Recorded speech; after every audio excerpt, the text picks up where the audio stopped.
After August of '82, pretty much all of the Latin American countries defaulted. And at that point, it was clear to everyone that that was not going to be serviced. That was going to be serviced at some level, but it wasn't going to be serviced as contracted. And the U.S., the banks, and the administration of the U.S.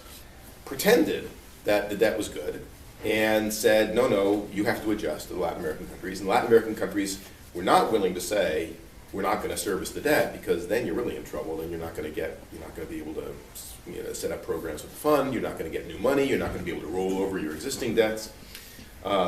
So the banks rolled over with the forbearance of American regulators. They rolled over these bad debts, pretending they were good.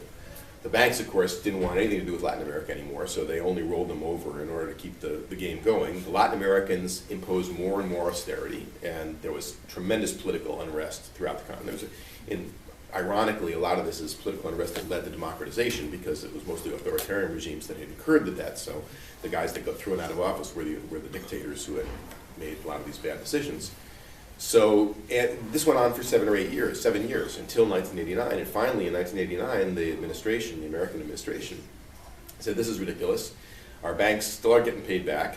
It's putting a real crimp in the global operations of American banks, because we're pretending that this debt is good, and they know it's not.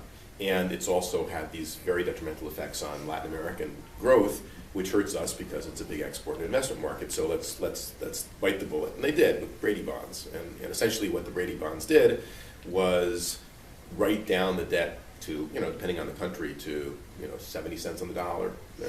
Depends on how you calculate it, 60, 70, 75 cents on the dollar. But collateralize it so that there wasn't any question about it being paid off. And that essentially solved the problem.